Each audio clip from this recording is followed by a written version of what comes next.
Raven, she fly so very high, way up there in that broad old sky, with that sharp old eye that sees in detail the glittering glow of life before her.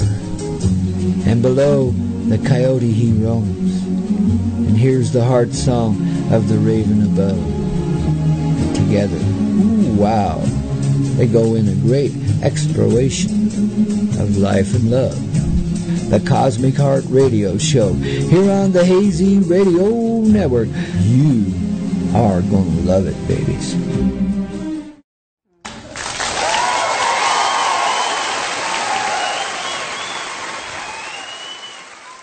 Oh, yes, indeedy.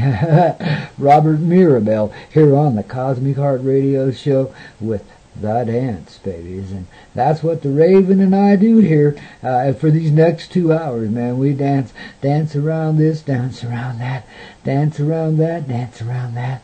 You know, it's the Cosmic Heart joining up and saying, hey, guys, take a look. Ain't this fun? Isn't that what we do here, Ms. Raven? It seems to be. Yeah, well, you're coming. Vibe. Yeah, absolutely, man. Hey, you're coming in really good today. That's awesome, man. I tell you, sometimes these machines been driving me nuts, but it seems like they finally evened out. I was having issues with both of them there for a bit, and I was like, but I kept it on the air. It sometimes takes some tweaking and twizzling till you get it right, but when you get it there, it's good. This morning it was just a little cosmic interruptions here and there, just a little interference from the outside, So it caused. Are we retrograde yet?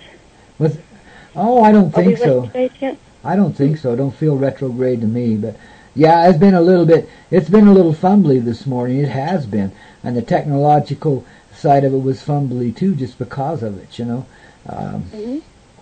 But, you live with it. You just keep going. As long as you can keep the old medicine flowing, that's all that matters, To me, anyway, I just like to keep that shit rocking. Keep them folks listening in, keep them hearts growing, and keep everything flowing, man. That's all that matters. The technological issues, it can be a little bit frustrating at times, but man, I just do it. I just like I would if I was driving a truck and something bad was happening and I needed to drive myself out of it. I just stay with it and I ride it out and I get it done, Well, the technology's the same thing. It's a cowboy thing, huh? Excuse me. What's been happening over in your end of the world, hon? I mean, anything new since we last chattered? Last time we was on air, I got off and we had a strange thunder and lightning spell. And, we've had that on and off ever since. That's been quite bizarre. Huh. Yeah. Well, that's good because, you need some enlightening, I've never been hit like right on the head by a bolt of lightning and have it run down through my feet, like that. But I've been hit with ricochet lightning a number of times in my time. And, it kind of disorients you, disjoints you for a bit. But when you come back together, you do seem to be a little more energized. It's like there's some kind of blessing in that, My daughter actually asked the question today, what would happen if I got struck by lightning?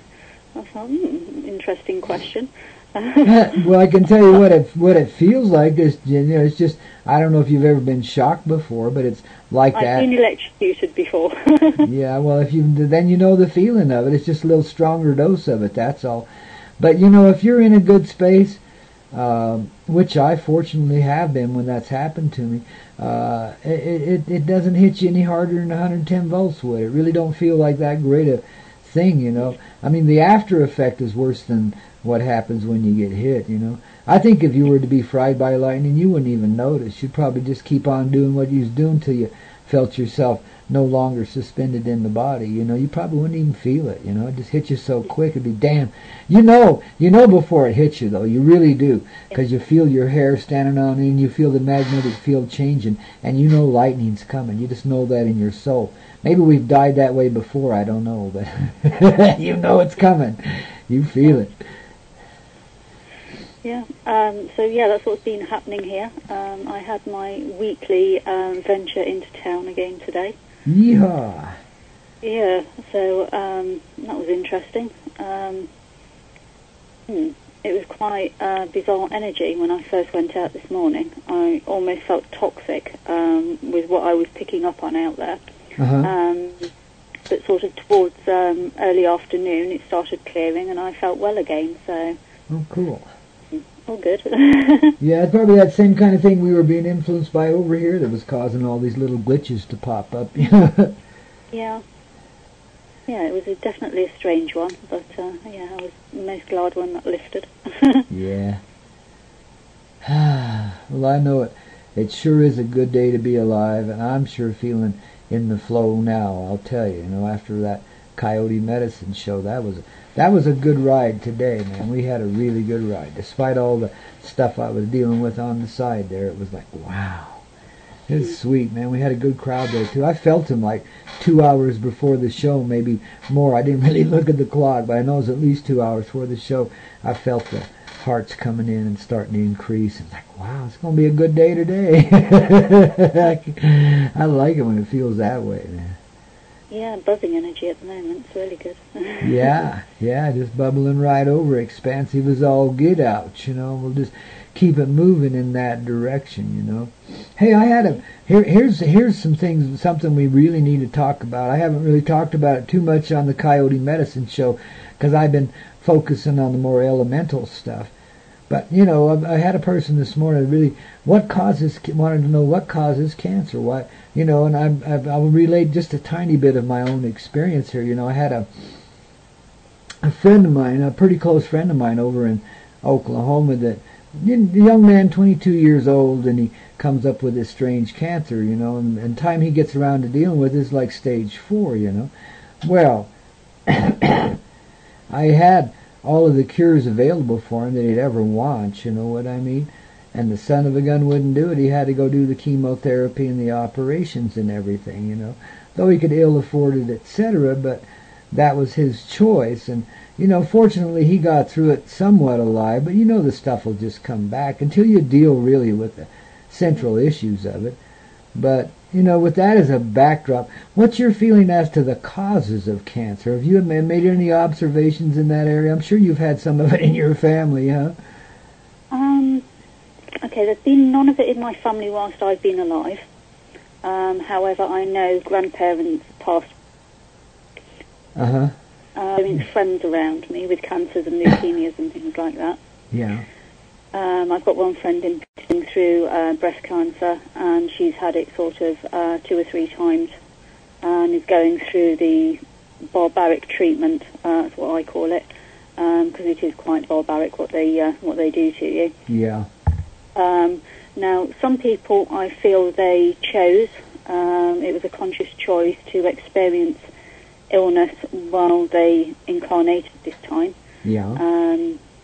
Other people, I think it's just an occupational hazard of being on Earth with all the radiation, toxicity, poisons and everything else that we live amongst. And, whether we intentionally decided that we were going to experience cancer, or if we have it by accident, if you like, there's, I don't know, I guess there's a lesson or things to learn in how you deal with that. Yeah. Whether you choose to go down the barbaric route of sort of, what's it called? Is it radiation therapy? Radiation and chemotherapy, they do both, or whether you choose to go down the route of natural cure, Mother Earth cure, healing therapy and things like that. Yeah. I don't know too much on the subject. I do believe myself that any illness that a human is susceptible to getting can be cured naturally. I don't think there's anything that is incurable. I do believe that big pharma, if you like, and the pharmaceutical companies, medical profession have suppressed the cures. Oh, absolutely, yeah. I mean, without a doubt. That's sure what the outward indications tell you, don't it? Yeah. Yeah. I see where you're coming from when you say people need to perhaps deal with the underlying cause, because I know that people can make themselves ill through lifestyle choices as well, and a lot of that can be emotional, baggage, stress, anxiety. So yeah, it can be about getting to the root of the problem. Yep. And dealing with it, you know, whether that's kind of therapy-wise, talking it out, past life regression, whatever it is, kind of just to get to the root, because I also believe we carry things over from previous incarnations. There's also the thought that it's something that we get genetically from our DNA, from ancestors. There's even the theory that what is... there's a saying, I can't think of it now, something about being passed on to the sons. The sins of the fathers, yea, passed on to the seventh generation of the seventh generation, etc. Yeah, I remember that. Yeah. So there's all sorts of theories as to why we get these cancers and diseases and things. So I guess it's like an individual case when it does occur. You have to look at it and decide, okay, is this something I've caused by my lifestyle? Is it something that I've decided I want to experience here? Yeah. Is it something ancestral, or is it sort of, I don't know what word to use, I guess cursed is a good word. Yeah. It could be, it could be looked at in a number of ways, a lot of people take their suffering real personal, they do, Yeah. We're trained to, by the circumstances around us, Mm-hmm. Can I tell you briefly about my experience with that illness? Yeah, sure. Okay, like, I was in my young 40s, like 42, I think, somewhere around in there. For a few years I'd noticed, I'd get sores that would open up and start to bleed just for no reason, like on my lips and stuff. Little indications like that, little growths on my skin here and there, little funky feelings inside, like things weren't quite right. But I just tended to ignore it and just plow ahead, because that's my tendency, I'm pretty healthy, and, I wasn't too worried about it, really. Well, it caught up to me when I moved to this place that was like home. This ranch out in the middle of nowhere out there in southern Oregon. And took this place over and started trying to make something of it, or something more of it, because it was awesome. It's one of the most amazing places to live you ever seen. But of course, that's where I'm going to meet up with my issue with cancer, and it turned out something kind of like, I guess I had it in some organs, and I had more. The main thing that I was kind of like a wasting away, a little bit like MS, but it was kind of like akin to leukemia too, some kind of cancer in the blood that made my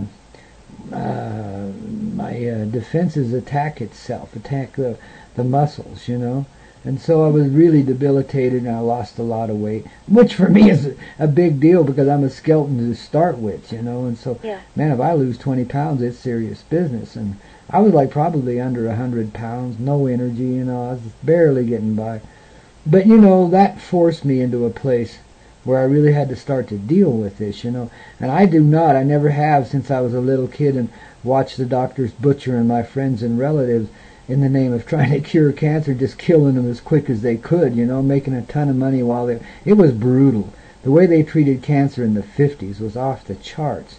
And in my family, my region, Utah, where I grew up, it became, a rampage, because they were blowing off bombs over in Nevada and letting the nuclear dust come down on us. They were doing it very deliberately. It was an experiment on a whole population, They were really being nasty, but that's another story. But anyway, so I'd watched all of that horror, some of it up and close and personal. Man, I never wanted to see anything like that again as long as I lived, So all of that's in my mind when I'm, going through this thing myself, and I'm finally having to face the fact that I probably got some cancer, So I can't go to a doctor.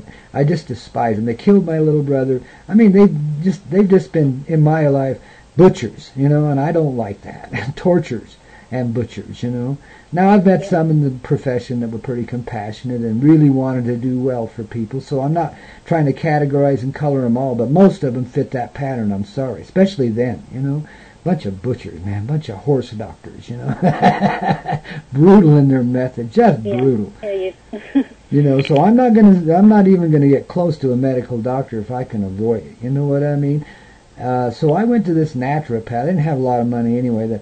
My income out there was real meager, but the life was rich. I felt like a billionaire.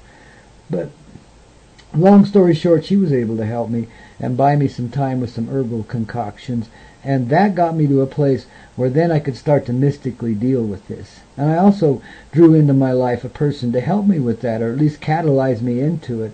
And this person, who was a real specialist in this area, really never charged me any money for it. She said, that I'd pay her sometime in some way, and that, she was just returning an old favor that in some life before this that I had helped her out and brought her back to life, so now it was my turn. So I had her to help me, and I would visit with her at times, and we would go to mystical places. I would just basically, because I was in a safe environment and I could feel it, I would just lie there and go into a state of what I call communion, and I would just let it flow. I'd just talk about whatever came up, and she would just put in little pointers and suggestions. But in the meantime, all these spirits and energies, these animal energies and so forth, were coming and working with me while I was just sitting there talking about this stuff while she and I were. But it was really an energy thing, and that gave me a root. Now I've been mystical all of my life, but until these times I really hadn't quite identified it as such. Really, I just thought I was gifted or something. I knew I was something different than most people. I knew that because I could feel and see things, and I knew their stories, etc. Way before. Way more than most people that I knew. So that was a catalyzer there between the naturopath and this other person that came into my life. Well, that gave me what I needed. It gave me the breathing room then to go and deal with this thing, and so I would just go up on the mountains around my ranch, take my little walking stick, which came to me rather magically out of nowhere, and I would just find a nice little spot, different one every day, and I would begin to commune, and wow, things started to open up. The whole universe was coming to me.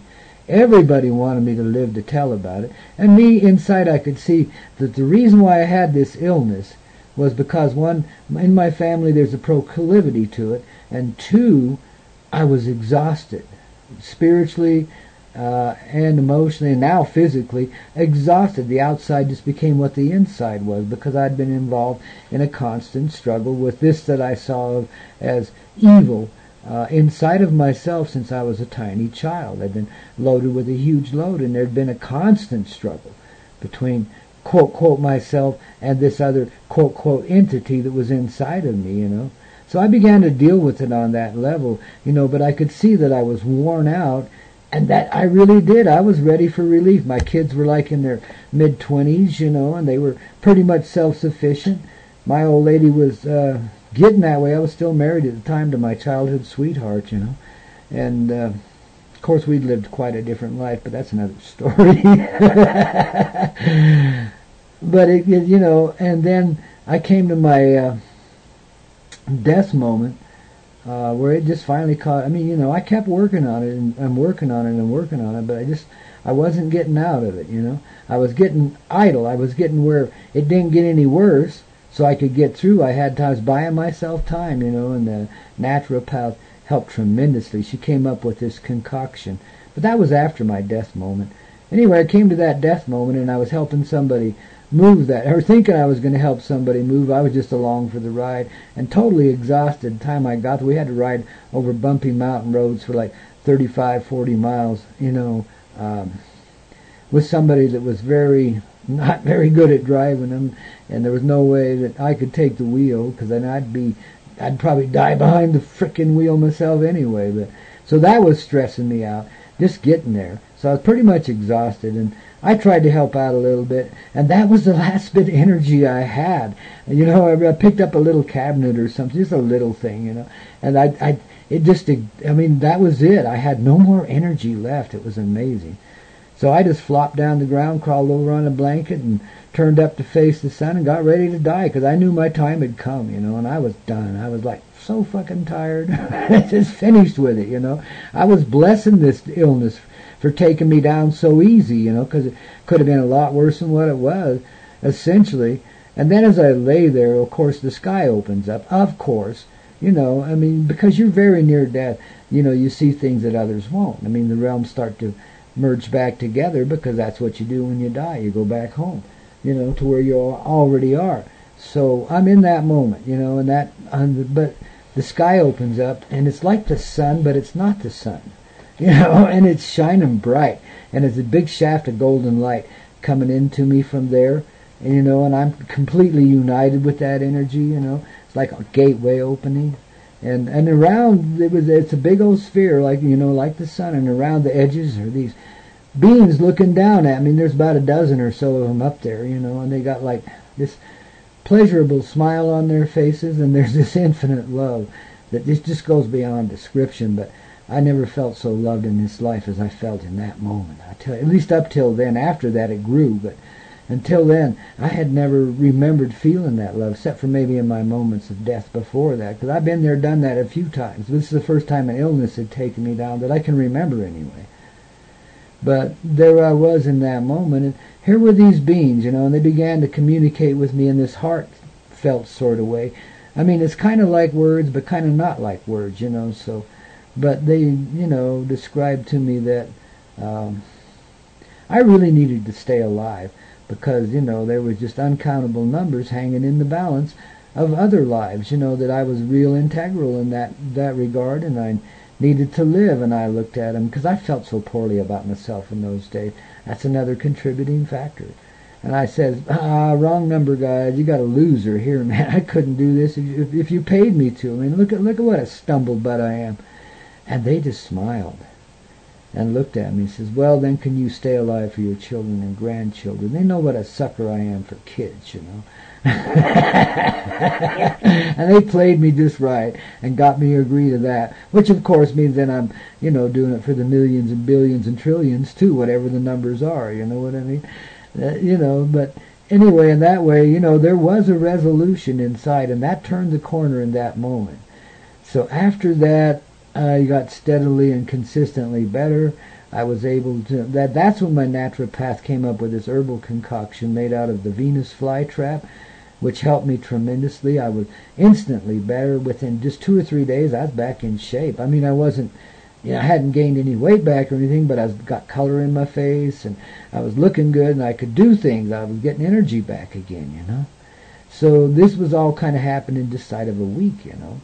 But with all of that as my experience, you see, and I know that, you know, and I've been around, you know, been through a lot of challenging moments in my time, and I've seen a lot of death in my time, and a lot of it by cancer. I've held people in my arms as they died from this shit, you know.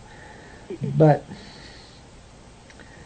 and like I said, I've seen a lot of brutality on the part of the medical profession. Greed seems to fulfill their need. It's just, it's a greed not just for money, but for blood, you know, for misery, you know. I don't understand it, but, I mean, I guess I do in some ways, but,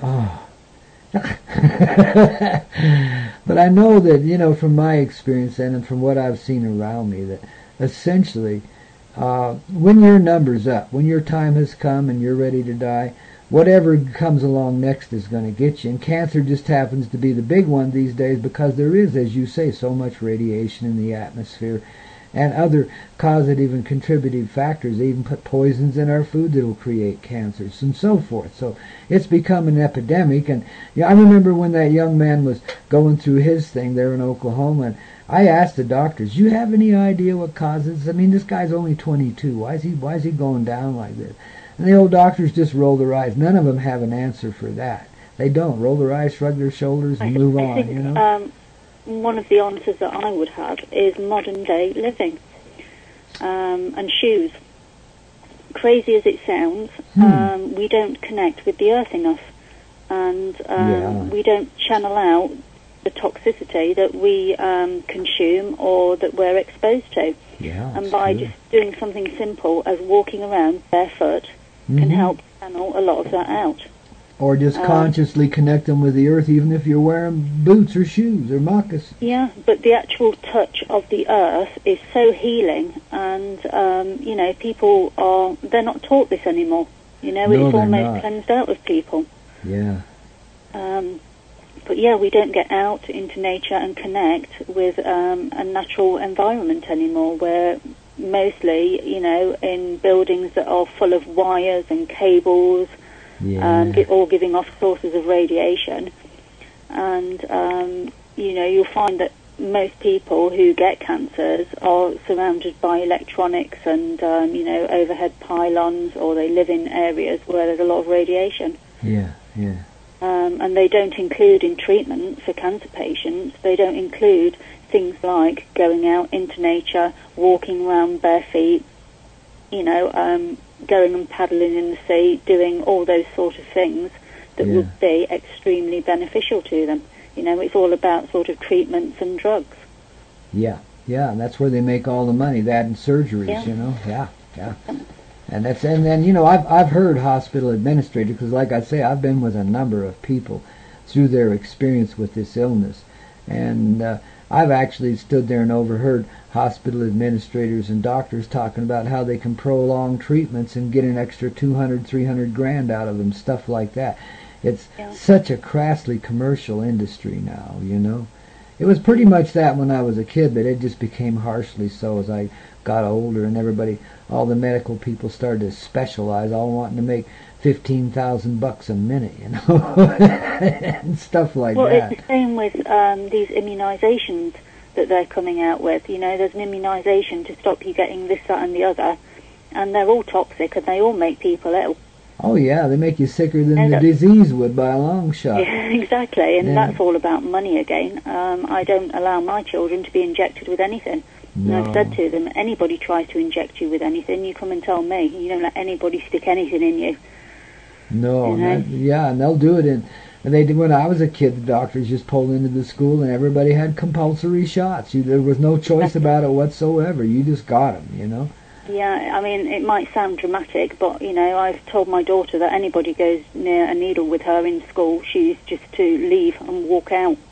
Yep. Well, I think we really made a mistake when we gave the medical profession so much honor and so therefore so much leeway in our society. I think we really doo-dooed on our shoes, man. I really do, because that's where the thing became eventually runaway gluttony, And I mean, I've heard doctors talking, like one guy I know that does laser surgeries. This is back when it was kind of new, so let's say in the 90s sometime.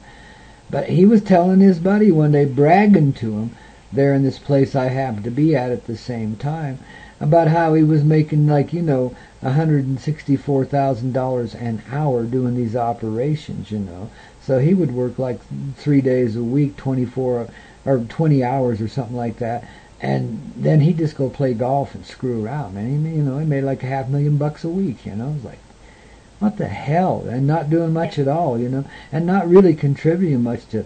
I mean, it's nice that you can have visions, but a pair of glasses take care of that anyway. You don't need to torment your eyes that way. And a little bit of mystical treatment, and you'll get your vision back, These people are just crazy for money. That's what it's all about. But, the other factor is now, of course, as we're turning the corner, economics become far less a natural thing to us anymore.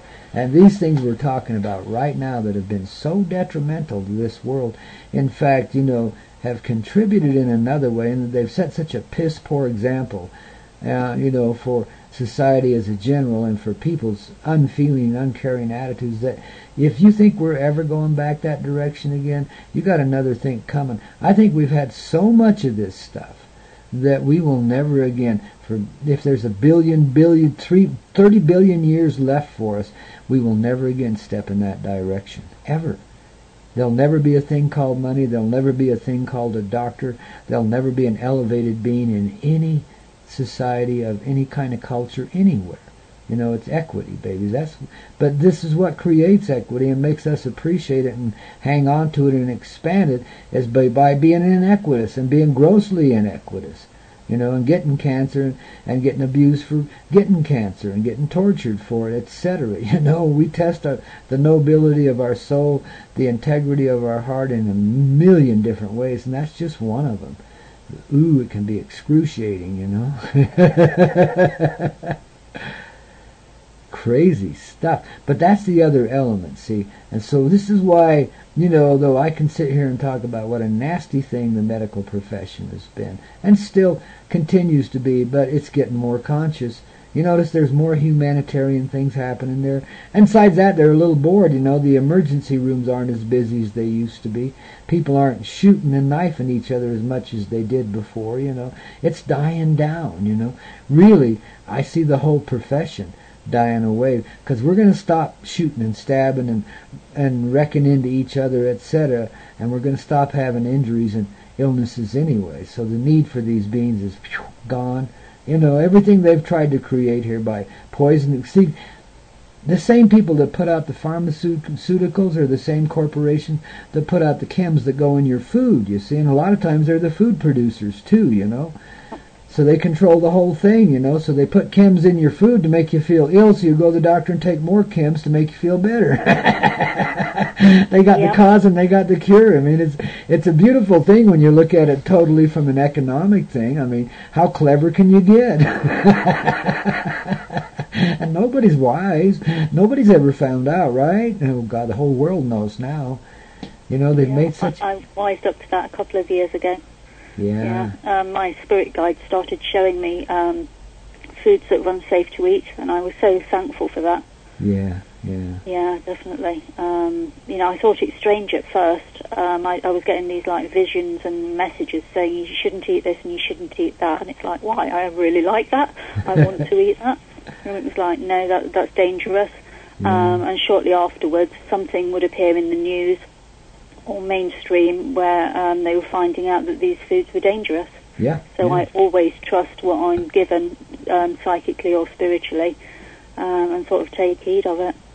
Yeah, it was rare when I'd get loads like this, but occasionally I'd get loads with chemical barrels of food dyes and food additives, you know, and I'd be dropping them off at these food processing places. You wouldn't believe the smell. It smelled like turpentine or varnish or something. And this is stuff they're putting in the food, even minute amounts, you can tell. It's like paint that they're putting in the food, and stuff like that, you know. It's like, wow. Yeah. I can tell instantly now, with being so sensitive to everything. As soon as I eat something, I know if it's toxic. And breads are one of the worst things for people. Bread and milk, they're just full of stuff. Yeah. Absolutely crazy. Bread sends my stomach into fits and spasms. Oh, yeah, I can't. I haven't been able to drink milk since I was a kid, you know. I mean, I don't touch that stuff nowadays, man. It curdles in my tummy if I do. I just can't do it. Well, they've prevented people from ingesting raw milk. They won't allow it. And it is so good for you to have it in its raw form before it's pasteurized and messed with and everything else. Yep. You know, I mean, how do they think people survived for, like, eons before, you know? Hey, when I was a kid... We didn't have all this cleansing and messing with food, did we? No, we didn't, you know. I came from that kind of food background where we were like... My family was like farmers and ranchers and truckers. And we had, you know, all natural food all the time. Never thought twice about it, you know. I started milking cows when I was 5 years old and didn't get out of it till I was like 14, 15 years old. So I know all about fresh raw milk. I even worked on dairies when I was a kid too for a little while. You know, about a year I worked on a dairy when I was like 16, you know, and milked like 40, 50 cows. That was a good-sized dairy in those days, but these days the 40, 50 cows don't even... You know, I've delivered hay just in recent years down into New Mexico and Texas where all these big dairy farms are. And they'll have 250,000, 500,000 cows in one big old fly-infested barnyard. I mean, it's huge. It goes on for miles, man. Oh, it's just so gruesome, you know, to see cattle handled that way. and everything. But the neat thing about it was the cows, you know, they're just sitting there taking it. These are big, huge animals that could knock down the barriers anytime they wanted and walk away and say, screw you, you know. And they sit there and put up with it. They sit on these big piles of shit out there in these miserable corrals and chew their cud, and they're the happiest critters in the universe. You know, it's just amazing for me to see. And, you know, I know that kind of detoxifies all the nastiness they're putting into it, because the cow still has her cud and she still has a place to chew it. You know what I mean? They haven't taken that away from her yet. They'll probably find some way to do it. You know, being a kid raised in an agriculture environment, I watched the corporatization of that industry, you know. I mean, I could have inherited my family farm and ranches. My dad offered them to me before he offered them to my brother, you know. But I chose to do otherwise because I couldn't live there for starters, let alone be a farmer. I was done with that stuff. And part of my disdain for it was that commercial aspect. They were pushing agribusiness, as they called it when I was a kid. And now, you know, because I've been a trucker, I've been around the food business a lot. In fact, mostly, you know, I'd say 80%, 70% of what I've hauled since I got out of the boat industry in my young days has been groceries, you know, and or grocery-related items, food items, you know, or stuff that goes in food. That's most of the freight that I've carried in my life, you know. So I've been around these industries a lot, and I've watched how the farms got taken over in the 80s by the corporations. They bankrupted the family farmer, you know, and just took it away from them. And somehow it winds up with ConAgra, you know, and so then they start putting all these big farms together, and they have huge farms, and they try to farm them with all this huge equipment and automate it all so they don't have to pay people anything and stuff like that, you know. And the food is all, the only way they can produce food on such a massive scale is by altering the chemistry of the soil and of the atmosphere around it, and of using, you know, strong old herbicides and pesticides to, you know, get that high production, that high yield, you know. Oh my goodness. And then that's not to even mention what goes on in the food processors. You don't want to even see the inside of most of these places. There are some, though, that are really clean, and I admire them. There are some corporations that hold to a pretty good standard, and there's others that don't give a good GD about anybody or anything except for the bottom line, you know, make us money, man. That's all they care about, you know. And they'll do anything to that food to make a little more money out of it, you know, to stretch it a little further. And if that includes adding chems and so forth, hey, bring it on, man. They don't care. They, you know, that's the old economic attitude. Yeah. So that's where a lot, and I think that's the poison that gives people cancer, not the chemistry, because that's just symbolic. But I think it's the attitude that poisons people. You know, anybody. Well, we know that these fast food restaurants, you know, such as McDonald's and Burger King. I don't know if you have those over there. Yeah, too many of them, man. Oh my God, yeah, they're terrible. They're absolutely everywhere, and Yeah. you know, there's enough evidence to say that this is not even proper food. You know, it doesn't rot, it doesn't break down. You know, and they're advertising it blatantly, pushing it on people. Oh yeah, yeah, and a lot of it, you know, I understand that in some of them, I don't know who it is or what it is, but they put plastics in the food. I mean, it's just crazy what they're feeding you, you know. And I was around when McDonald's was first starting out. One of my cousins was an executive with the early expansions of McDonald's out of the Los Angeles market area, and so I was around, and you know, my dad, of course, got a little contract to help them haul potatoes into their little new restaurants, because they were using real potatoes, real fresh bagged potatoes, to make their French fries, you know, and they were using real meat to make their hamburgers too, you know. It was a pretty pure product, and you could get fries for $0.10 and a hamburger for like 15 to 19 cents, depending on where you were. And it was it wasn't a bad deal, and it was good food, you know. And I watched it go from that to artificial French fries that are so synthesized that there's very little real food left in them. And imagine the meat's gone through the same process. I don't know too much about that side of it, but all I know is I can't get near the places and try to eat any of their food. Once in a while you're in a place where you got to go, they're the only thing going on, you got to grab a cup of coffee, so I'll do that out of them. But I don't even like their coffee. There's something in that ain't right either. I don't know what it is, but, you know, knowing these people, see what happened is in the corporations, when I was a young dude working in them, well, the accounting departments had big influence, but they weren't the primary essence of the corporation, you know. I mean, corporations' whole idea was to make money, so they were pretty brutal to start with, you know. But little by little, through into the 80s, that's where the accounting departments, the CFO, became really the de facto CEO in most corporations, you know.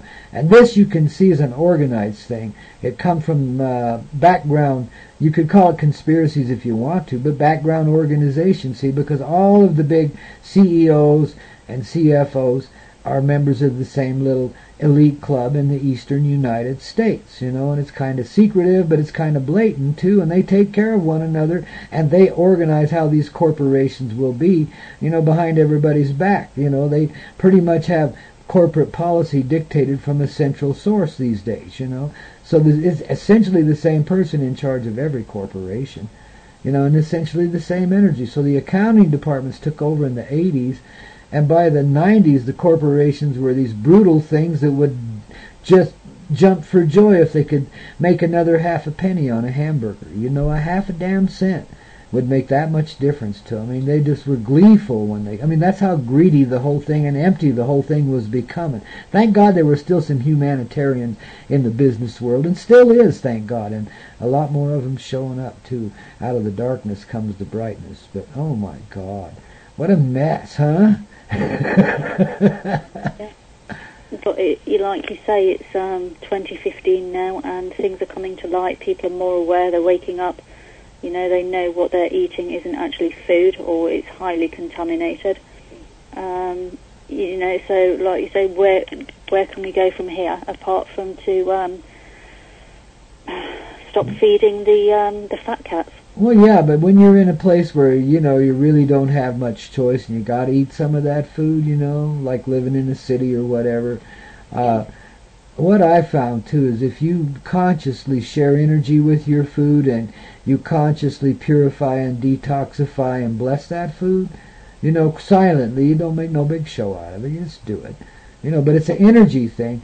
It literally transforms the chemistry to non-poisonous substances. So you could, in effect, eat arsenic and be benefited by it and not hurt in the least, you know, and things like that. Because there are arsenics in our food and leads and all kinds of things that, you know, especially here in the U.S., the food chain here has become totally corrupted, you know, because it's easy to do. It's easy to pay people off here. The greed took over in the 80s, I'm telling you.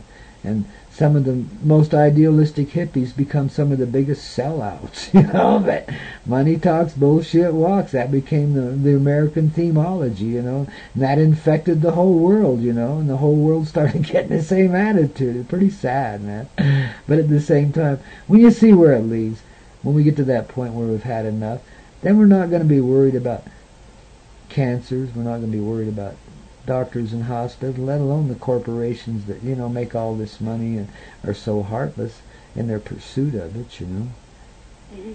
Yeah, I mean, I think it's crazy that in certain states they're stopping people farming, you know, and growing their own foods in their gardens. Oh yeah, they're passing laws against having a garden. Now that's insane, man. And if I was a resident in an area like that, I would grow the biggest garden in the neighborhood. I'd turn my front lawn into a garden. You know, I would make an example. And when they came after me, babies, there would be, you know,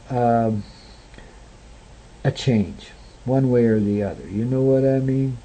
You know, and the real way to do that is just do so, but do so lovingly and not rebelliously so much. You know, me, I tend to rebel right now when I see stuff like that, you know. But when you do it from the heart, the rebellion takes on a little different character. And it's a loving thing, and it's real mischievous, but it's in a kind sort of way.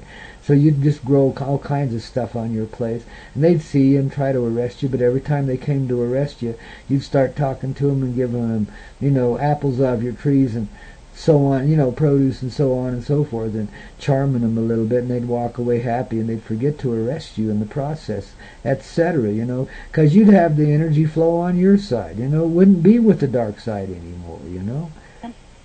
That's how you dissuade these kind of things from happening, and that's how you nullify such laws, because there's a billion laws on the books that are totally stupid, and they're totally, again, contrary to the people's best interest, but you just ignore the damn thing, but do so in a loving and creative way, so that you don't have to get into open rebellion and resistance with the government, because they like that. They know how to deal with that stuff. They love the violence, man. Just give them an excuse, They'll go and beat up little old ladies in a heartbeat. They're crazy like that, So you just don't feed that system. You just don't be a part of it, And then you're empowered in your loving way, because love is the only power there is. Then you're empowered to dissuade them from any activity to stop you from gardening or running around in the nude in your backyard or whatever the hell you feel like doing. It ain't any of their business, and they'll come to see that in quite an amazing way, because you just charm their little panties off before they even walk up to you, before they even know you're there. You know what I mean? It's energy, man. It's the light you carry. As we're talking, I'm keep getting the word immunity coming through. And what I'm being told is basically that people are building an immunity up to all this stuff that's been put in that has been put in their foods. Absolutely. I mean, otherwise we'd have See, that was the plan all along, was to create massive death. They make a lot of money off of it too, but to create massive death of one sort or another, and then they'd secure their hold over the remaining population, whatever little percentage point that might be, and establish their little kingdoms and fiefdoms just like they had back in medieval times when there wasn't a great population, and they could be kings and queens and rulers over their own little fiefdoms and rulers of the earth as a community. You know what I mean? That was the whole idea behind the surface world of the Illuminati type operations, was to secure that, to secure the death of most of the people on earth, and then to contain and control. They basically wanted their own private little jungle, so they'd go out there hunting, and then they'd have little have you ever seen Plan 21 or whatever it's called? From one of our local billionaire residents here was one of the prime authors of that here in Crestone. But that's a UN program. I think it's called Plan Century 21 or something like that. And that's essentially what they see, is a great reduction in population, and then these little cell communities where people are essentially isolated. This is the slave population, and they stay in these little communities. You don't travel. This is where you live and die, but you're in service then to the lords and masters who live up in the high places and have the nice little kingdoms. Yeah, this is where the borders have come from, though. Segregating us all. Yeah. Putting borders throughout the countries in the world. And you have to have a passport to be able to travel. And if they say you can't travel, you can't travel. So we're soon to supersede that, and quite dramatically so. Yeah, we are. But that is essentially what they were doing. Yep. That was the plan. Yeah, segregate us off. Get us fighting each other, and hopefully killing each other, because that's what they want to see, population reduction. There's too many of those cattle out there, you know what I mean? Yeah, it's the same with what we spoke about before, in monetary terms, separating us that way in different classes. Oh, yeah. Lower class, middle class, and upper class. Yeah. Any way they can divide us and sort of put us against each other, they're at it. Yeah, but people are getting wise to even I feel it even in the high places, the billionaires and millionaires especially, because they're a little more down the totem pole. But the billionaires are being infected by it too. I see it happening, and the whole thing is just changing. I mean, people are starting to find out they have a heart. People that didn't think they ever would have one. It's amazing, man. I'm sure we'll see some incredible events in this 3D before we're done with it, because it's just changing so rapidly. It's almost like the things we talk about what's gone on really don't even matter now, other than that's part of what led to where we are right now. So we bless it, but wow, the happenings of January 2015 are so off the charts already, and it's just the beginning, of course. But wow, it's different now. Thank goodness, It's so great to see people waking up, and I was amazed when I was living in Oklahoma when it started to really spread through the mainstream. I couldn't believe it, but all of a sudden the mainstream people, the bartenders and the plumbers and the janitors and the truck drivers and so forth, were catching on. and starting to resist. I would and gather in groups and talk about it and stuff. I'm like, oh baby, this is a happening thing, man. I was so pleased, you know. That's it. They can't fool anybody anymore, can they? Really, we're too wise to it. Too many people have woken up. Oh, that's true. It's way past the tipping point. Yep. Yeah, exactly. Things balancing out. Yep. So the more they try, the more exposed they become. But that's why they do it, because they need to expose themselves. It is at the age of truth, and that's just the outward indications of the beginnings of it, you know. What's been going on in secret? Well, you know, there's kind of been a falling apart in all these really secret operations that primarily the military has been carrying on. The U.S. military in particular, but they were in conjunction in cahoots with every other military. They're all together in it. But anyway, long story short, those activities have been severely curtailed. In fact, brought to a screeching halt in most places. And the underground bases and so forth they had here, the bases on the moon and so forth, being closed down, you know, and the operations, the machinery and equipment they thought they'd acquired with all this high technology, etc., non-functional. The stuff is beginning to dissolve away. And so is the facade that created all of that in the first place. They were essentially hoodwinked by the angelic realm into accepting a premise that really wasn't real. You know, we had to dissuade and deflect that energy and put it in a creative way anyway, so that's how we chose to deal with it. As human beings, as the collective heart, we empowered our angelic brothers and sisters to work with our military persons in this way, and the secret organizations that sponsor them, of course, you know, but so in other words, the whole shittery's falling apart right now. People are grabbing their ass saying, what do I do now? They certainly are. Yeah.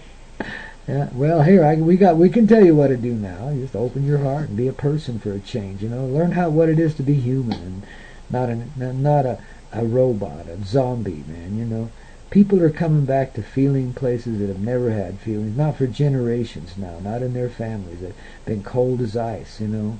And there's been energies there to ensure they would stay that way, too. So, right, we're at the top of the hour, and I could do with a bathroom break, to be honest. Okay, well, let's do that thing. Let's let our old brother Barry play us a little flute out there on that sweet George. Well, I was going to let him do it. Now it wants to cut me off, so I got to find it. I'll just do something different. Okay, let me just find something here on the list. I don't want a rainy day feeling. That's or build me up, Buttercup. That's not spiritual enough, you know. I'll find something here. Just give me down to the bottom end of the list here. I know where some really good shit is. I think, you know, if I can remember right. This list is getting longer and longer all the doggone time. Yeah, we could do a little of the Perpetuum Jazzil, these guys from Slovenia, that magic country over there, just a little north and east of Milan. But anyway, this is their kind of like their national choir, and they do some really good a cappella here. So should we just enjoy this for a few minutes? And we can do that. You betcha. The Raven and I will be back here shortly. A little more of the Cosmic Heart Radio Show as we continue to glow and grow here on the Hazy Radio Network. Thanks for being here, babies. We love ya. Yes, indeed we do. Come on, babies. Get to singing here now. What do I got to do? Turn on your switch? Where's the switch at, man? Somebody give me the switch here so I can get these guys to start. Calling your techie angel. There's really a lag on the beginning of the tape, so I killed my gap killer because I don't like the way it slams into the music. So let me just make sure this one's going to work. It's way in there. It should be by now. Oh, yeah, there it is. We're rocking, baby. Talk to you in a little bit.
Hey, and we're back here with the Cosmic Heart Radio Show, the Raven and the Coyote, baby.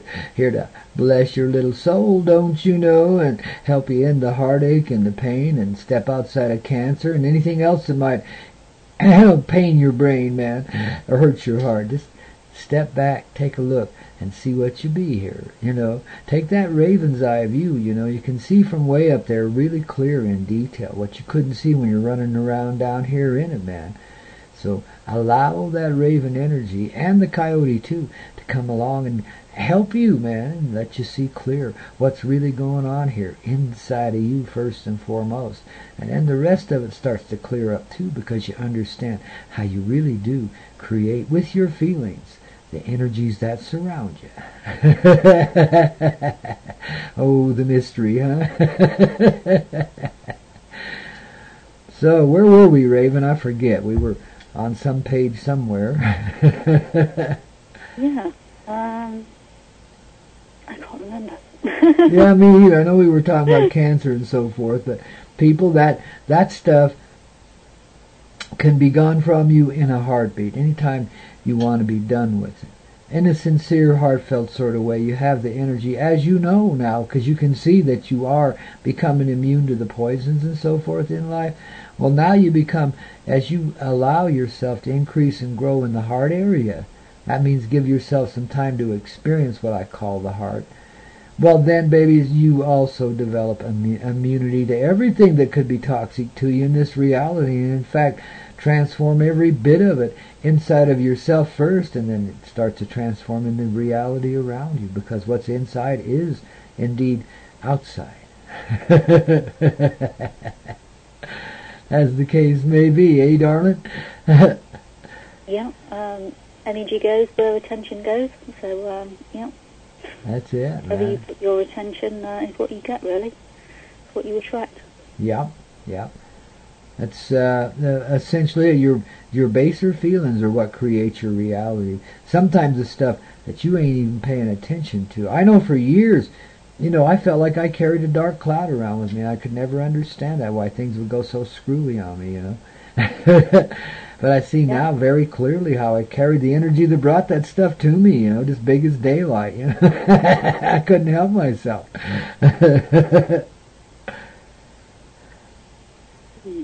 But I dearly love having had the opportunity to live through all of that, don't you? I mean, don't you really appreciate everything that life's ever brought you in that way? Yeah, I mean, I used to imagine how I could change things. We all have that, if I could go back in time and have done this, and I would, and I'd made different choices. But I'm at the place now where I think, well, no, it was all valid. It was all for good reason. Yeah. And although I didn't enjoy a lot of the experiences that I've had, they've benefited me greatly, so I'm thankful for them now. Yeah, cool. That's where we got to be with our life. That's called peace. Once you get to that place, peace on earth becomes a piece of cake, because you got peace inside of yourself. You settled with everything that you ever lived, everything that ever bothered you in any which way. This becomes like another part of the cosmic play. Another move that you made and others made with you, or again you, or however it was portrayed in that moment. You can bless it for being there and move on. You don't have to stay there.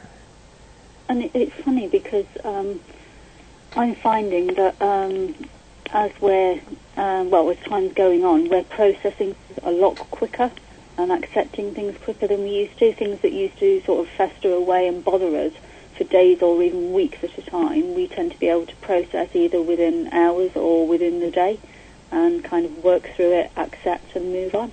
Yeah, that's it. Yeah. And it is because just because of the acceleration of time. Like I say, January of 2015 is a great time to be alive, living as a human being. Because this is when we come back to life. This is when we find life inside. For many of us, it'll be the first time, because we really have led, some zombie-like lives. We've been pretty much programmed, and, cosmic awareness moves you beyond programming, but first you got to see it and understand it, and then you move quickly, when you see that you are programmed and that it has been going on for generations without end. It's not something the CIA invented. Though they'd sure like to take credit if they could, I'm sure. I bet they would. Yeah. Oh, they're quite proud of themselves in one way. They think they're the saviors of the earth. They think the CIA's been what saved everybody, but in reality they've been used as a tool of perpetuation of the old economic interests, the old entrenched ones, And so they're just another tool in their little treasure chest, Something else to scourge the people with, Biggest drug dealers in the world is well-known fact now. The CIA, more than likely, from all the evidence and all that they're probably that's the whole reason for the war in Afghanistan. It's control of the opium, control of the drug trade, the heroin. Crazy. But the guys at CIA, they think they're saintly because they've been so defensive of their government. It's like, you poor saps. Yeah.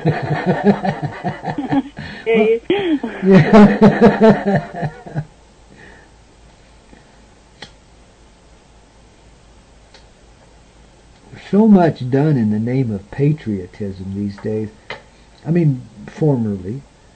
And so much that's not being done in that name now, where, they would have easily fostered another war on us really quick, and it just hasn't happened. When they were trying to heat up the Middle East there, you remember a couple of years ago when they were trying to invade Syria, or maybe it was a year ago, I don't know, it was fairly recent time, invade Syria, and our troops got on YouTube with masks over their faces and stuff, so they couldn't be seen, but they just said, hey babies, we ain't going. I was so proud of them. They can't muster the energy anymore. That powers that be can't muster the energy anymore to get people fired up enough to want to fight, because, like you say, people are awake now and realising that it's a time of peace and not war. No kidding. I've always said, if the troops refused to go, what could they do? Yeah, and nothing. And they're waking up, they're refusing to go. Mm-hmm. It's the same with the police forces, too. Well, it's still just a glimmer of light right now, but it's catching on. The police in this country and elsewhere, how heinous they've been, and how they're the bigger criminals, bigger than anybody they ever put behind bars, in most cases. That's all subject to change, too. And, any brutality, when you become to a certain level in consciousness, any brutality you might commit against another, no matter how well justified you might think it to be, is really committed on yourself, and you feel it immediately. It's not like waiting around for the karma to catch up to you anymore. It's 1-800 instant karma. Right now, it's like cause and effect. So in other words, what's really happening amongst the soldiers and the police is they're experiencing the softening of the heart. They work hard and consistent to keep their hearts hard so they don't have to feel this stuff. And that's just fading away. They can't stay in that state any longer. All that military program that went into them to make them these little killing machines just doesn't work. It has no place to reside anymore. There's too much consciousness in there, So yeah, definitely. Yeah. Even I'm just reading something in the chat room at the moment. A comment by Chris says, "Here's an idea. We're being made into a vaccine. How they are supposed to work. Send us into an enclosed environment and subject to the worst. When we reach a point of immunity against it, send us out across the universe, instant cure." That may have been the old plan. I don't put anything past these people. Their conceptions of naughtiness just goes off the charts. They seem to have no limit. They seem to just, they're more wicked than the Wicked Witch ever dreamed to be, and in a way. But at the same time, you have to understand the nature of consciousness. As one person is affected, so then are others, you see, because we're unified. We're not split and divided as it may have seemed. So as we become conscious, so then do our counterparts in the darker ways, those that live over on the other side of the fence. And so you're bound to see huge, I mean, when I put out this joking newscast on the Coyote News Network about the billionaire Illuminati finance and the release of free energy to the entire world, I really wasn't kidding. That's a fact, and it's happening. And it's because of movement in the angelic realm on our behalf that have worked in secret in the ranks of the Illuminati to bring things back to the people where it belongs. You know? I've always been kind of young and idealistic in that regard. I always believed in the bullshit, that they laid on us as kids, land of the free, home of the brave.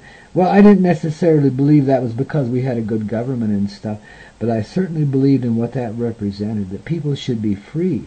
And then I began, began to get out in the world a bit, even as a youngster, and seeing the cruelty. It was just built right into everybody and everything, But seeing past that too, and seeing the good-hearted nature even of some of those people involved in the cruelty. It was amazing to me, the dichotomy here. And I just couldn't understand why people couldn't get it, why they didn't understand. It'd be far more peaceful. They were just nice to each other, They didn't understand that. They just didn't get it. Most people were in such a protected place because there's so many vampires around, would take you for everything they could get, And in the environment I lived in, where business was basically worshipped, it was anything goes. You could take advantage of your mother and think some people would think the less of you, but the business people sure wouldn't. They'd all done that already. They were proud of you. Sold old mama down the river, It was pretty harsh and brutal environment, business-wise, and of course I had to subject myself to it so I could see it and see what it was, But, wow, we sure picked some wild ways to carry ourselves around and through the darkness, didn't we? Man. Yeah. It's been amazing. Smoochy lips. But anyway, that's what I have to say about that, Chris. It's like, wow. Just let it go. Release it. Don't be a part of it anymore. And then they won't be a part of it either. You see, they is us, man. The head of the Illuminati is Chris sitting over there in his little motorhome or wherever he's sitting right now. That's the head of the Illuminati right there. You're the same person, man. So you allow yourself to open up and be what you are. Well, guess what happens to the leader of the Illuminati, your favorite little counterpart, man? Bing! And all of a sudden, that which seemed so heinous and dark and unacceptable a moment ago turns into a saintly, bright light, a ray of sunshine that shines down on humanity and, spreads the wealth out amongst all the people. You know what I mean? Things happen like that. What we allow for ourselves recreates the world around us, Well, one way of looking at it is there is a saying that the more darker the experience, the more higher your calling. And I suppose we could look at these people that bring us this darkness and these bad experiences and think they have a very high calling. They have to bring this experience to us to show us the light. Yeah, and it's hard for them, too, because they're saintly souls. Yeah. They really are. But that's why they carry so much grief within them, because they are conscious of what they're doing. They know what they've been up to, you see. You can't only bury it so far, and you can use all the mind control techniques and all the programming that's ever been engineered, genetically and otherwise, spiritually and energetically, and still, you can't stop consciousness from happening. When it's time, it's time. Just like a blossom can't be held back. You can tie strings around it and everything else. It's going to break them damn strings. It's going to blossom or die, And they were hoping for the or die, but guess what? We broke the strings quite some time ago. You can't stop this blossom from happening. The sun's shining and everything's just right. It's going to blossom, man. It's just the way it is.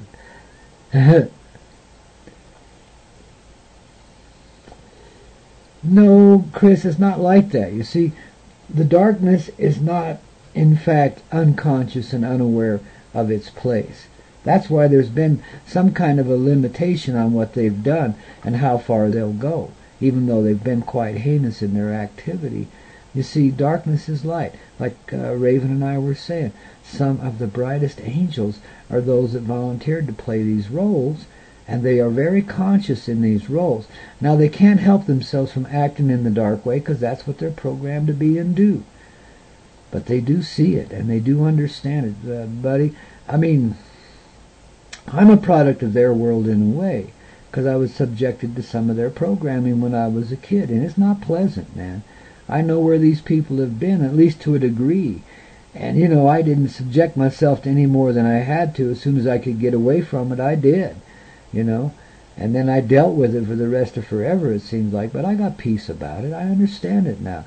And this is what gives me such great understanding of those beings. And if I hadn't been through that dark experience, how could I ever even possibly approach such a difficult area? You see, I went right to the heart of the dark dragon, and I found light there. And I brought that light back to life, and I turned that dark dragon into a shiny, shiny, beautiful, glittery rainbow energy of love, man. The most beautiful dragon ever there be, man. It's an angelic saint. It's like the one that reigns over the top of me here, my guardian that watches over me, this painting I have on my wall here. It's like that. It's a little bit, you know, it looks a little bit dark, but it's total brilliance, man. And the dark just gives it contrast, you know. That's the reality we're dealing with. That's your Illuminati. They are illuminated. They're the brightest beings in the universe, in a sense, in that they had to have that kind of light to hold themselves through such a desperate and ugly role. And this is the change we're beginning to see now. It's kind of like the sunrise, but we're beginning to see the persons that would have been Illuminati, etc. I mean, I don't have a better word for Cabal. There's another word, but I don't like that one. That's too dark. But whatever they were, and whatever the energies are behind them, because that's who we're really dealing with. The human beings are simply actors being manipulated by background energies. Well, the background energies are what I'm talking about, that which operates through the darker ways. That's been a harsh taskmaster for us, a severe teacher, but that's what it's been, a teacher and a trainer. And it's been conscious of that role throughout its experience here.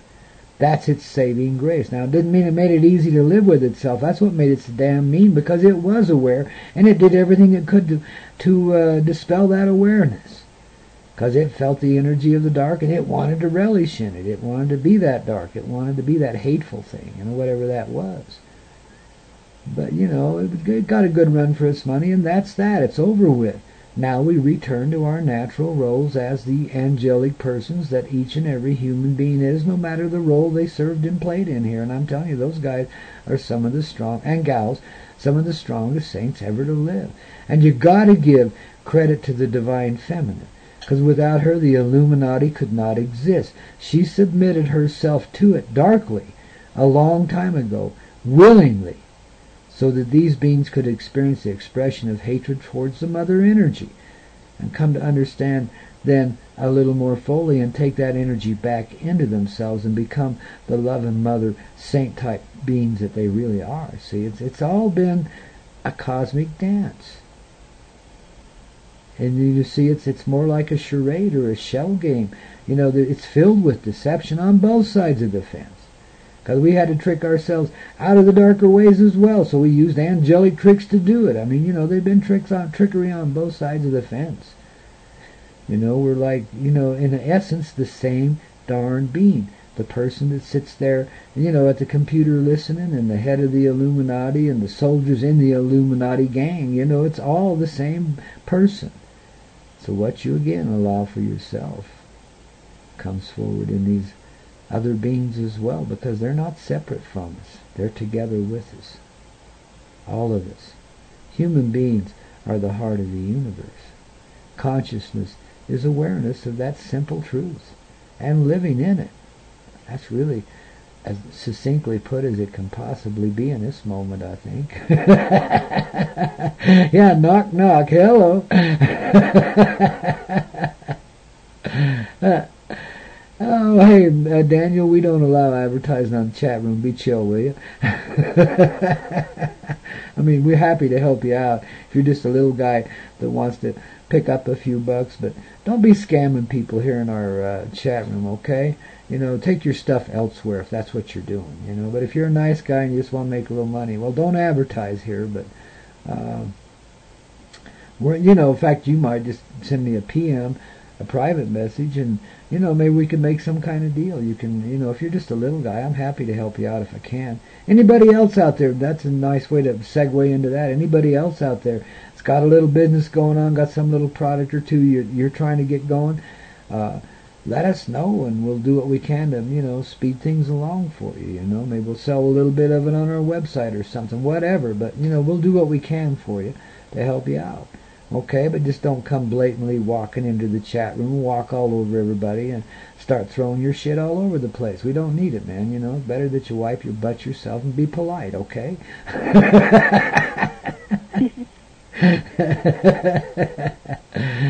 5 o'clock, I like that. You betcha. Oh goodness, what a mercifully and beautiful day it is, huh? It certainly is. I tell you, it's just I always get this feeling when I'm doing this show. It's just totally, just a radiant little beam of love here, man. I just feel so gathered and so together inside. This love is just tremendous, It's kind of real similar to what I experienced when I was in my death moments. It's the same flavor, and every bit as intense now, too, It's like a gathering together, not just of your and I heart, but of all these hearts that are listening in, and beyond that, too. It's just like we're all experiencing that amazingly synchronistic love that really does unite us in the heart. See, that's the cosmic heart, the source of all awareness and all creation, too. How about that, huh? You want to wear that one backwards or forwards?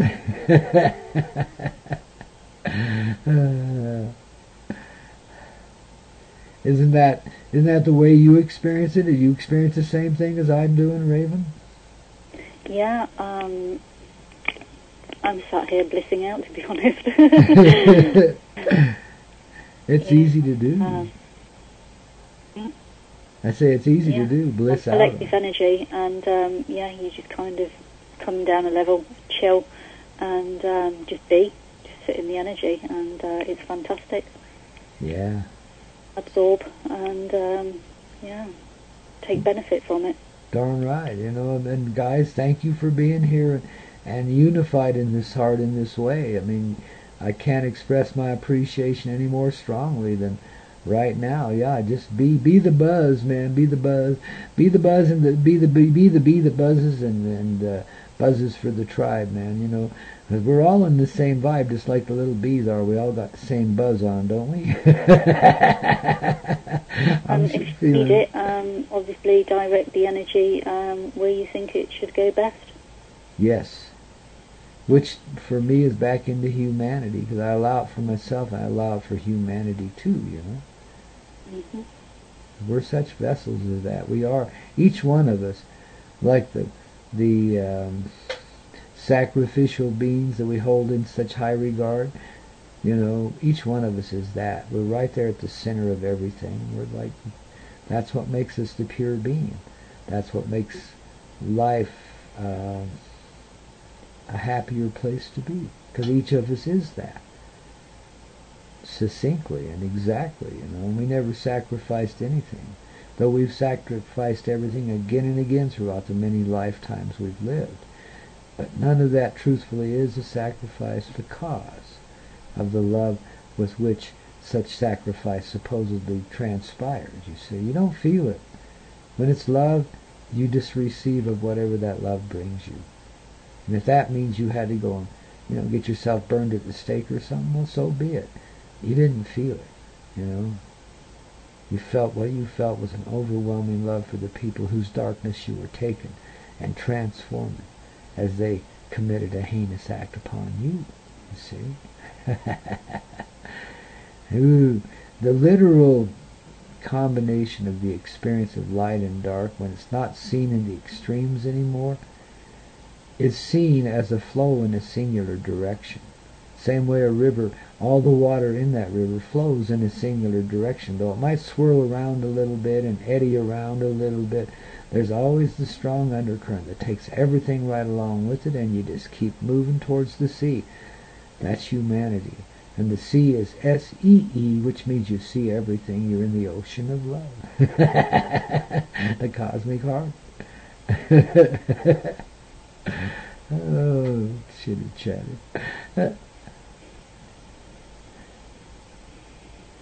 And, wow. I see senior. What the hell does that mean? I see senior. What's that, you know? You know, I see junior. I see collegiate activity in the nursery, you know. I see babies awakening everywhere. All kinds of little babies waking up. Oh, that's what I make the comparison to. The innocent heart is a baby child. You know, that child that sits at the center of the universe and around which all of time exists, all of creation in that time. This is like that little innocent heart. It is, but I saw it yesterday. It is portrayed as a baby child. That's how we experience it. But the baby's becoming like a teenager now. You know, so now we get to all this innocence. We bring it into our teenage feelings, and now we learn how to truthfully live in a world that's feeling and caring and compassionate, because it knows itself in all these other beings and presences that exist here, and therefore it can't mistreat any of it. It's moved beyond the conception of harmful activity. It doesn't even allow for the chance that someone might be hurt by it. Can only be blessed by it. Simple as that. And this is simple truth arising within us all and spreading out from there, because we're the radiators through which it passes into being here. The gateway beings, the cosmic heart beings that share that heart. I mean, it's a little infection that catches on here in the middle of humanity, and then it just spreads like wildfire. It's the atomic explosion of love, the nuclear explosion. Yes, indeed, and everybody gets clear, because a few of it got it here, and a few more got it there, and a few more got it there, and a few more got it there, and everybody just becomes awake. Have you always been fully aware of your spirit guide? Yes, in some way I have. But not always as a conscious presence in my life. Okie, stop that now. That's just the neighbors moving around. Be a good boy. But yeah, I've always been aware of those energies that were there, but also of the darkness too, boy. I mean, it took me a long time to get through that double entendre, man. It did. How did you experience that? You always known your... I'm sure you have, Raven, haven't you, since you were a child?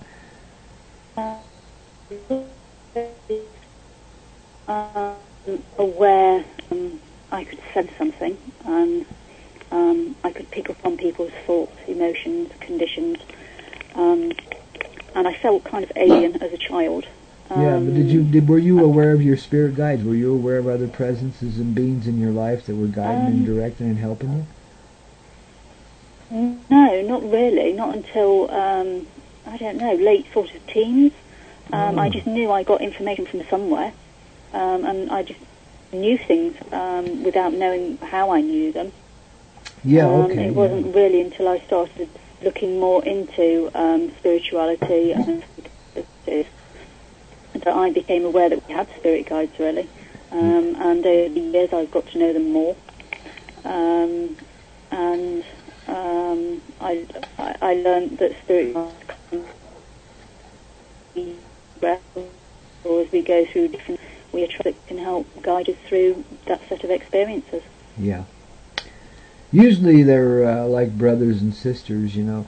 A lot of times they're people you've lived other lives with, you know, that come back in their angelic way rather than incarnating as a fleshly presence, come back in an angelic way to assist you through whatever cycle you're going through, and then you'll do the same thing for them when they go through that cycle. You know, we work in teams like that as spirits. You know, we work in teams in what I call families. You know, they're little energy circles where all of those beings have a same essential vibration that matches the eternal harmony, in that little segment of it, And so we worked in teams, and so a lot of times your spirit guides are actually brothers and sisters of your spirit family, very close to you, people that you have had lives with before, and maybe an intimate relationship, maybe camaraderie, maybe you were buddies, etc., but always you encountered those similar presences.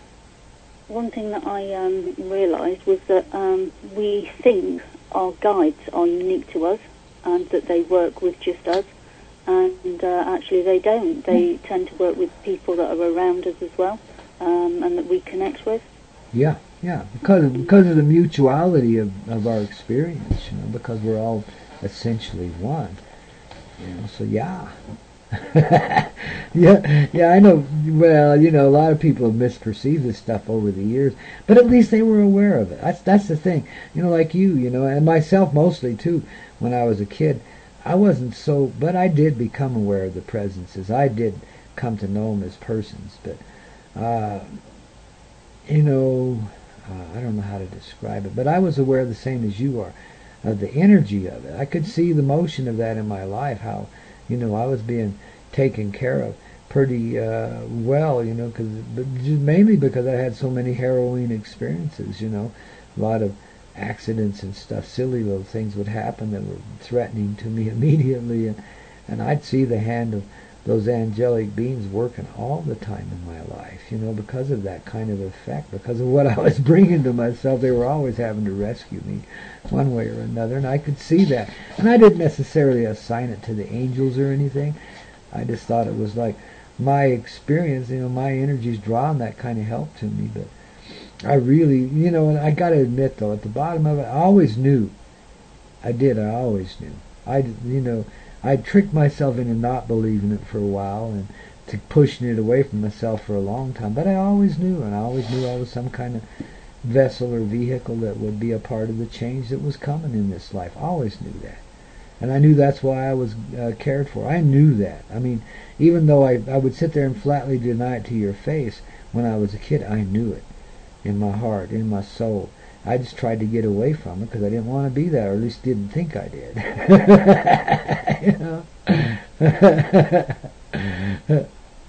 Another source of information actually is yourself, your higher self, your higher conscious awareness. Oh, absolutely. We talk to ourselves. Yeah.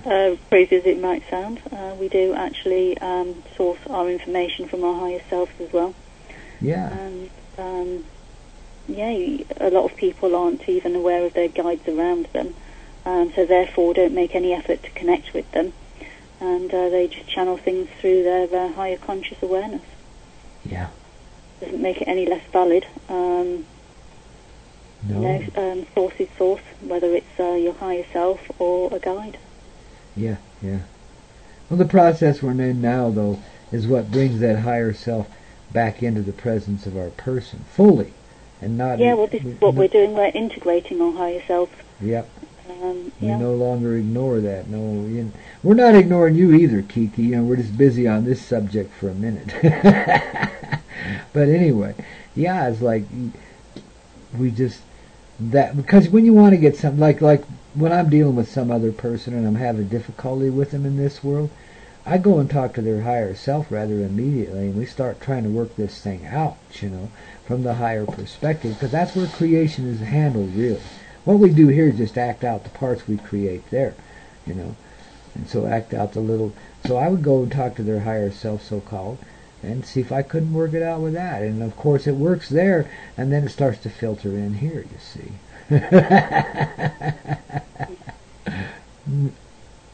Oh dear, we're on the subject of cows again. Did we not do cows earlier today? Yeah, we did. We talked about the dairies already. When a cow laughs, does milk come out of its nose? No, milk comes out of its titties sometimes when they're laughing or coughing.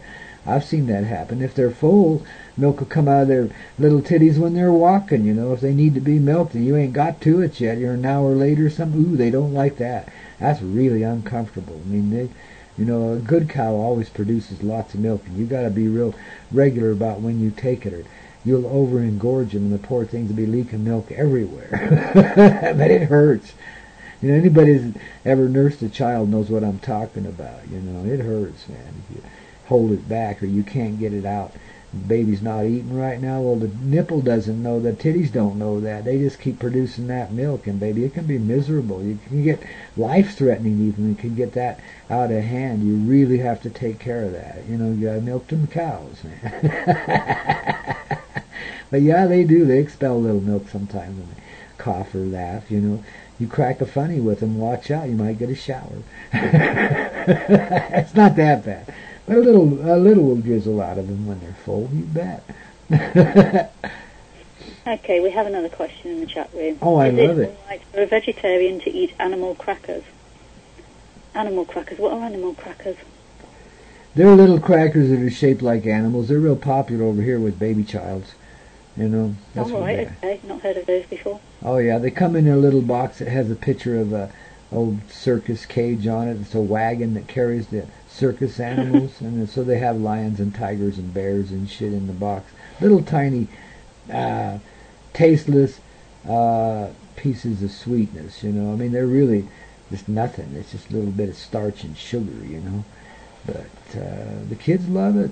The babies love it, you know. But okay. Well, I guess it's okay to eat them then, as long as they have no animal produce in them. Yeah, exactly, man. Shoot. It's a strange question. But, well, I think anybody else have any questions for us? Type them into the chat room. We'll do our best to answer. Oh, there was another one I had. What was this other one? It was that I wrote it down. Oh, yeah. Somebody wanted to know about the... oh, well. Somebody wanted to know about the synchronistic world, you know, that I kind of mentioned in a comment this morning. And what I can say is it's along the lines of the very things we're talking about. As we bring the higher self into our presence, then we become more synchronized with the consciously synchronized with the world around us. You know, we begin to live in that creative space. So that's what I'm talking about when I talk about a world where there's no need for government. I've always been a spiritual anarchist, meaning that I believe that people had good enough hearts that they could live together without government, and we didn't need to be robbing and killing and cheating and stealing and stuff like that. I've had that view since I was a tiny child too, you know. Didn't always understand. Sort of being conditioned to believe that they need a leader or a figurehead or somebody that they have to kind of almost bow down to, or that they can't trust their own intuitive senses, and that they have to go to somebody else. Yeah.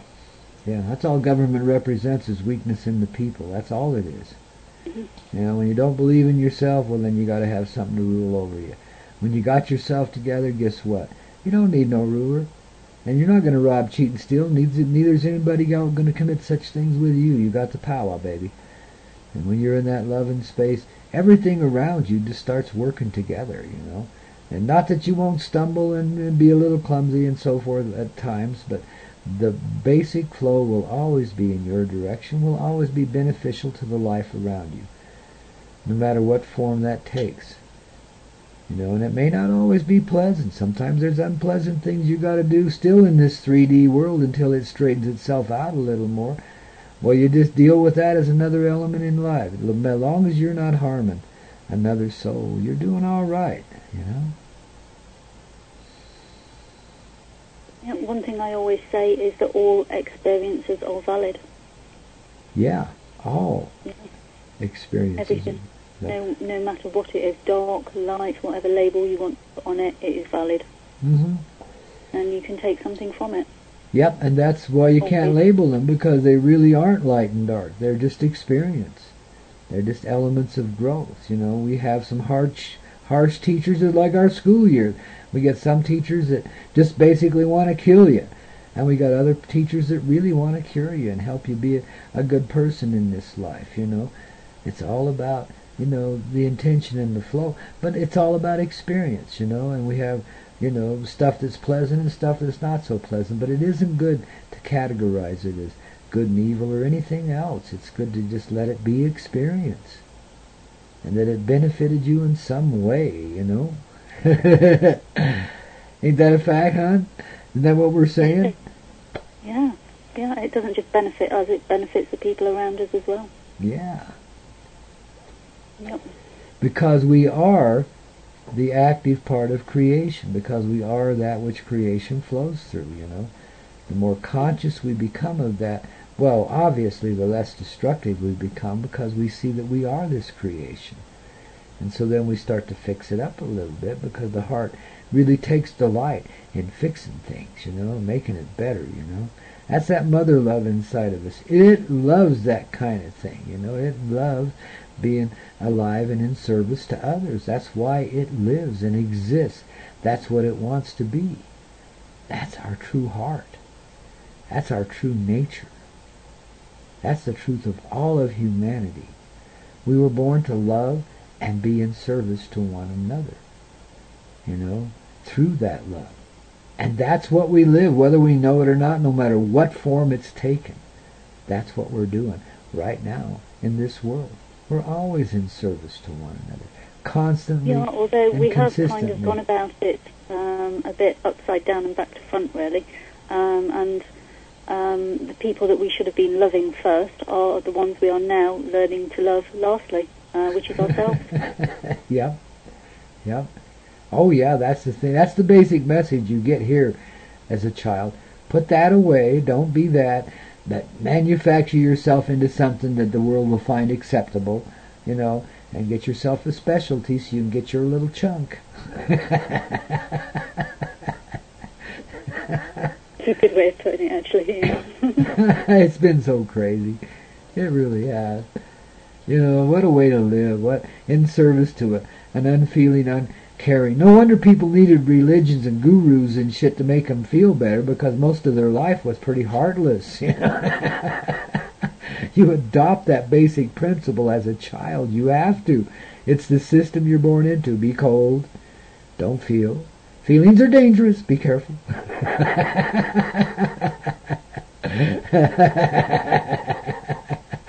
Well, bring me one over here, Kiki, and I'll start licking it. We'll find out. I need a Tootsie Pop about now. Do you know what a Tootsie Pop is, hon? Raven, do you know what a Tootsie Pop is? Uh-oh, I think I lost her again. This thing shut off? Oh. I'm here. Oh, there you are. Okay. No, I don't know what one of those is. It's a little all-day sucker with a chocolate thing in the middle. And, okay. you know, all the Is kids... it like a lollipop? Yeah, it's a lollipop. Yeah, it's a little lollipop with a chocolate goodie in the middle of it. And you got to get through the lollipop to get to it. Interesting. So I told her, bring her lollipop over here. I'll check it out, man. Might take me a year to get to the center of it, but we'll do it. What do you have that's similar, man? A Tootsie Pop, you know. I don't know. That's a truthfully American thing, man. You know, it's a way to keep your kids shut up. It makes them all sticky and yicky, but it shuts them up. We have like gobstoppers here, just huge, like round balls. And you just push them in the mouth, and it keeps them quiet for a while. Yeah. Well, that's basically what these things are. But they're really not designed for babies, because babies would probably choke on them, or could cut themselves, because you can lick them down to that kind of state where they got sharp edges and stuff. So it's really more for the younger kids, the 3 to 6, 7, 8-year-olds. You know, that's basically what the target market for that thing is, you know. For the younger ones, they have these little all-day suckers the doctors give you that are formed inside of a tongue suppressor, you know. Supposedly that's okay for the babies to do, even though they face the same hazards, but supposedly that's all right. Probably because the doctor give it to you, you know. That must be okay then. But that's been since I was a kid. I don't even know if they have such a thing anymore. They probably got away from that. Now they probably got an injection. If you want sweets, oh, here, I'll give you a shot, man.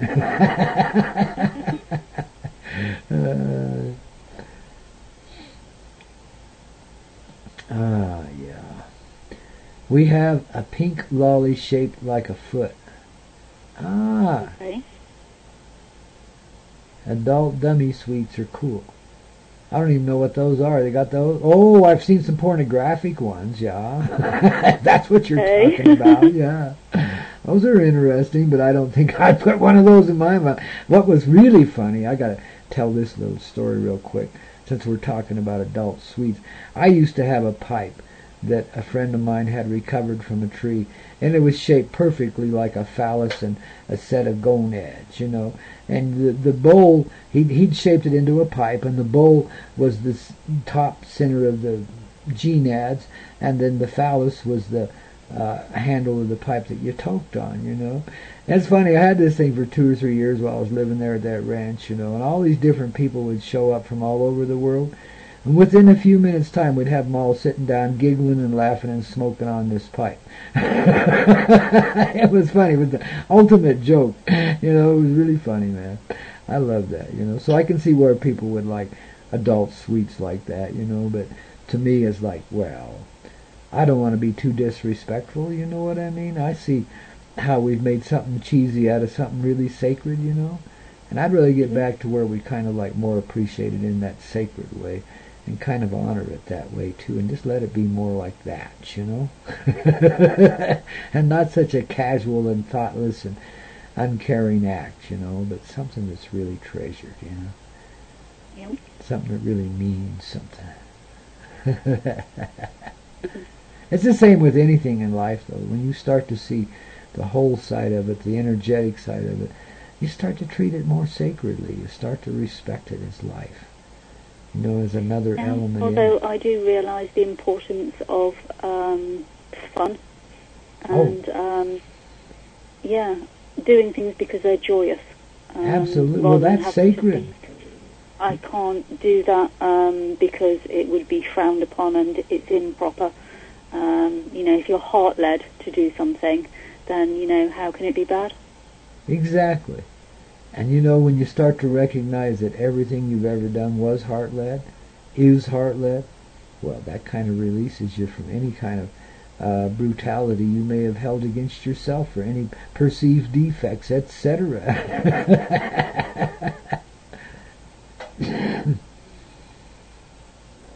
Don't you think? I mean, when you get to that point, when you see all of it, as like seeing the benefit of all your experience. Like we were saying earlier about like all experiences are valid.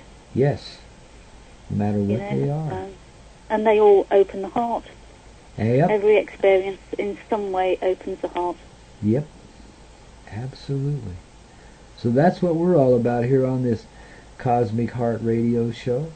Is opening that heart up, exposing it to where not only can you see it, but be it and live it, That's the love that we represent here, That's the heart coming together. The heart of the raven and the coyote mystically are very, very similar and very attached. They're of the same family. Well, you're going to recognize similarities like that between your heart and many others around you. Because you tend to draw your own energy field to you. That's just the nature of life. You see, and then your experiences, as you start to recognize this, are going to become a whole lot more fun because they become more pure, they become more innocent, and you can be more playful about it. That's your nature. Love bunnies, baby, love bunnies, So yeah, I love the playfulness too, and it should always be an element in all areas of our life, but especially those that we've been desensitized to or oversensitized to or whatever. The playful nature kind of evens out the field. It's that child coming alive inside,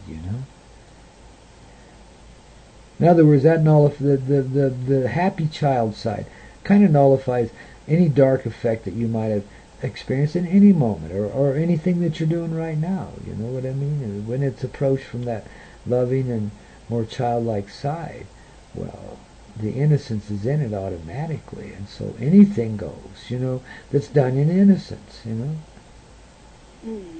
Yeah, I was just thinking that is there such a thing as being childish? It is our natural state of being. We're just conditioned to behave in a way that is classed as you are now a grown-up, you are now an adult, and this is how you should behave. Yeah. Well, that's the amazing thing, because today I had that vision where I saw everyone no matter what role they were playing, fat politicians especially, but just everyone being the little child they still are. You know, covering it up with these roles or trying to, but that child experience, that child effect, that child behavior still exists in all of us, and we live very primally because of it, you know. Our feelings can be hurt real easy. We can get real angry real quick, just like a child does, you know. And we can But it all comes from an innocent place, doesn't it? Yes, exactly. All of it. I guess that's the message today. The innocence is in everything that we be, do, are, anything we've ever said or done. It's in all of it.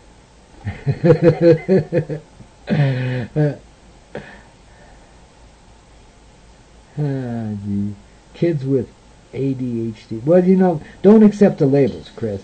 ADHD does not exist. This is something the medical profession invented to explain certain childlike behaviors. You know, just remember your innocence. Let go of the labels.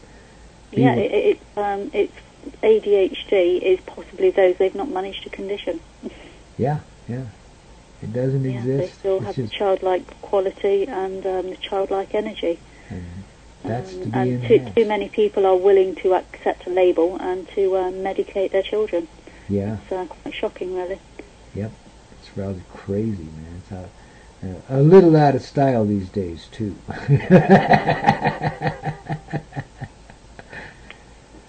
So, babies, we're going to move on for the day. We're running just a wee bit over time here. But it's been a joy and a pleasure to have you all gathered around the old Cosmic Heart campfire here once again. And Raven, I divinely appreciate the beautiful and little poetic dance we do here. It's awesome, man, and I really appreciate your presence here. I appreciate yours too, and I appreciate all of those that tune in to listen and join us with their entertaining questions in the chat room. You betcha. Do we have a guest that have we thought to get a guest for next Monday yet, or? No, I haven't booked a guest for Monday's show, simply because of the technical issues we had last time. I'm giving you an opportunity to make the tweaks, and if it's possible to do that before Monday, then I will invite a guest to join us. Okay, cool. So guys, be tuned Monday. It's going to be an awesome show just like today's.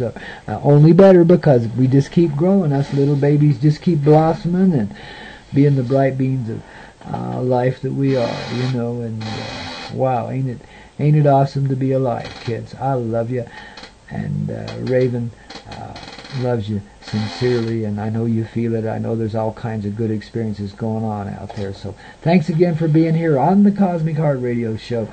We'll see you again Monday morning with the Coyote Medicine Show, 7 a.m., and then the Cosmic Heart Show at high noon, babies. You're going to love it. So thanks again. We'll catch you then. And here we go with another beautiful day, babies. Ooh, yeah.